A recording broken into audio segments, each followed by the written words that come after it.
but in every turn you will reach someone who says, no, that's not how it's done, that's not how we do it, or that's not how our industry does it, it's impossible because of this and this and this. And I guess that when you meet those people, I would say that the question is, so what can we do? Because you cannot just say, no, we cannot change this. You can say that, well, we cannot change this specific thing, but maybe we can do this instead. So that's one of the things that I would say is a solution. And I think that also, another thing to manage this is what I would like, if I were today creating a company that would create a customer-centric journey, and to make sure that it is customer-centric. That it, for example, doesn't happen because Move was created after the digital shift, but they're still lagging behind in the customer journey because they haven't updated it. So it's not enough to define it once. I would say that you have to redefine it, and you need someone who is on the customer side and who asks the hard questions that people really need, so that everyone in the organization is held accountable and has to answer, why is it this way?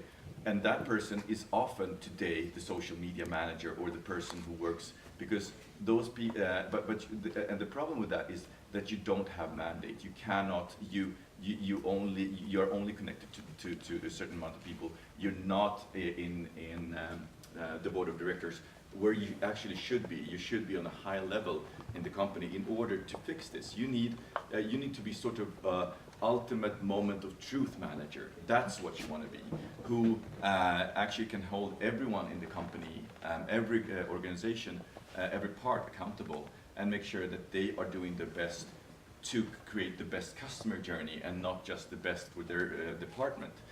This is another thing that I encountered at my work when I was working at Idag, that a lot of brilliant people, but every department had their own goals. And when you have your own goals, you will prioritize them, no matter if they actually hurt the customer journey in the long run, because you have your thing. You have to create X things, you have to sell for Y, or you have to do, and if those goals are siloed, which they are in today's organization, you will end up with people, and then you will end up with a social media manager who desperately tries to make the best of a situation and defend a product that they really don't understand themselves, because nobody in the company really understands the product that you have.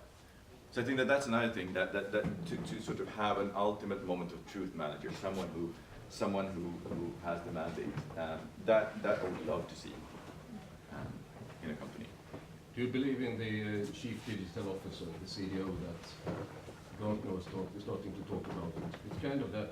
Yes, it is. Yes, it is. But I think that the problem is that then you're still talking about digital as if it was an isolated thing, an isolated experience.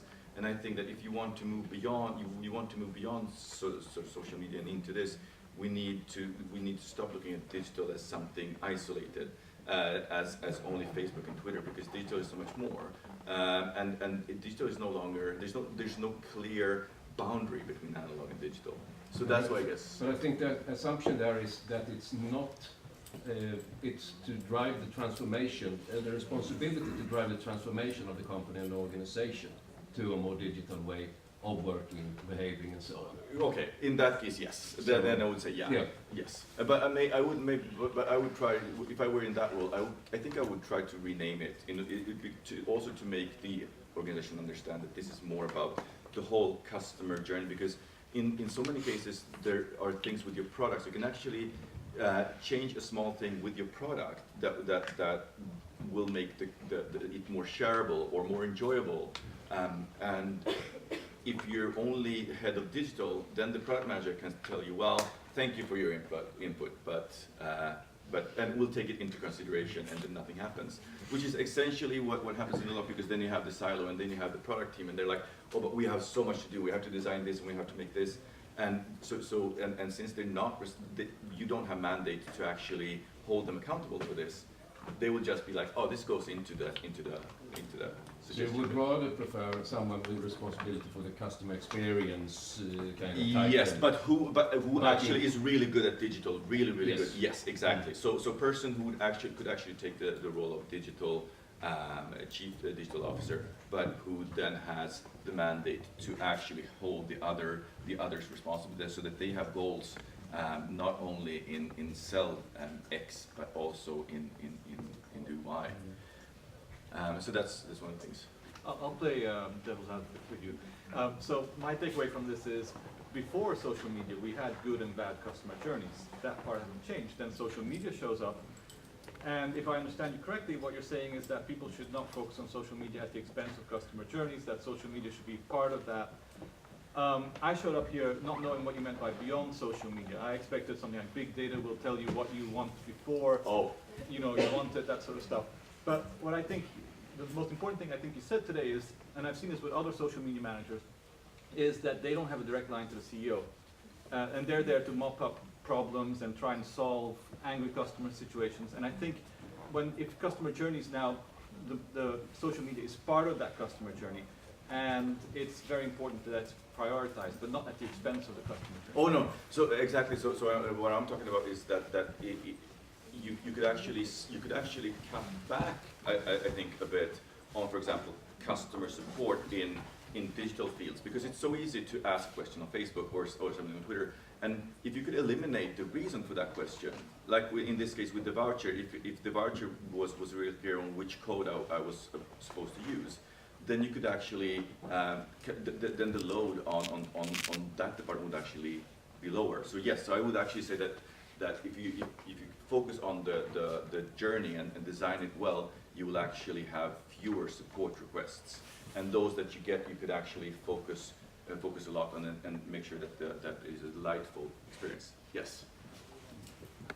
But isn't there like an old paradigm? Because I've heard so much about all this new, and it sounds beautiful, and strategy before tactics, and long term before sales and everything.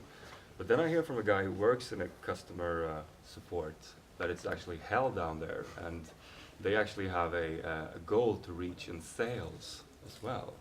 In customer support, if I call a company and I'm mad at them and they try to sell me something, I will never speak to them again. And how difficult is it? I mean, is this all possible? Aren't we just stuck in that old paradigm? A good question. I don't know. That's what our do you job. want to say? Yeah, I actually work a lot with customer services, so I think a big part of the problem is that for big companies like Kundupplevelser and Scenen, they outsource all the customer service to another company because it's such a huge cost. So it goes to like the lowest bidder who can like take the calls and everything. And I mean, these companies staff with like 16-year-olds who work there for 3 months and then they move on. And they aren't like managing your brand as much as they're doing the job, and it's hell down there for sure. So it's a very sad that companies outsource like their brand to someone who doesn't manage it, and it's very, very common. And you heard lots of these stories, horror stories, customer service stories, and you want to tell them, but you know that you didn't really reach till or whatever, you reached like the idiot shield. Every company has an idiot shield where you just screen the calls, and if you're lucky, they put you through to their own customer service, and they're really good. For instance, if you call Dell, and you have some stupid problem, they will have the idiot shield, and if you have a real problem, then you will reach Dell's real customer service, and they are excellent, but the idiot shield is not good. On the side note, Apple has got that too, if you call them in the US, but they have an automated idiot shield, and if you swear at it because you talk to it, and if you swear at it, they will actually connect you to customer service. So yeah.